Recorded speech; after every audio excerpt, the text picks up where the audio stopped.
the General Assembly gets to write what is called the ballot question. Now, the ballot question is the question which appears on the ballot.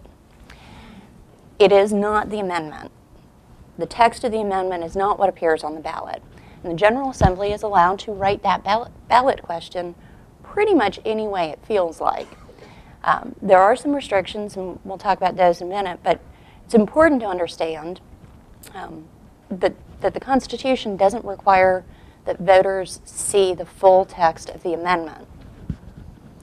Now that really surprises a lot of people.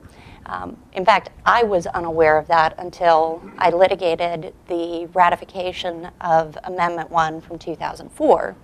For those of you who don't recall, in 2004, North Carolinians voted to adopt an amendment which did away with their right to vote on certain types of bonds, tax increment financing bonds. Now, prior to the amendment, we didn't have a structure in place for TIF bonds. TIF bonds are basically they're a type of junk bond. But we did know that anytime the government was going to incur debt, they had to get the approval of voters, because after all, if it all falls apart, guess who's on the hook? The voters, the taxpayers.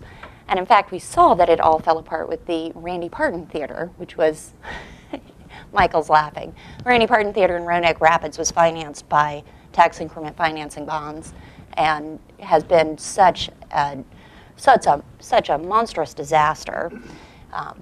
But I digress. Getting back to the amendment process, in 2004, voters were asked to give up their right to vote on those types of bonds, but the ballot question never used the word vote.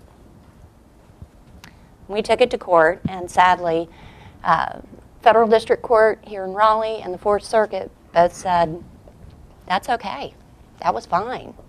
I can't think of anything more devious or underhanded than to ask people to give up their right to vote and not tell them that you're asking them to give up their right to vote.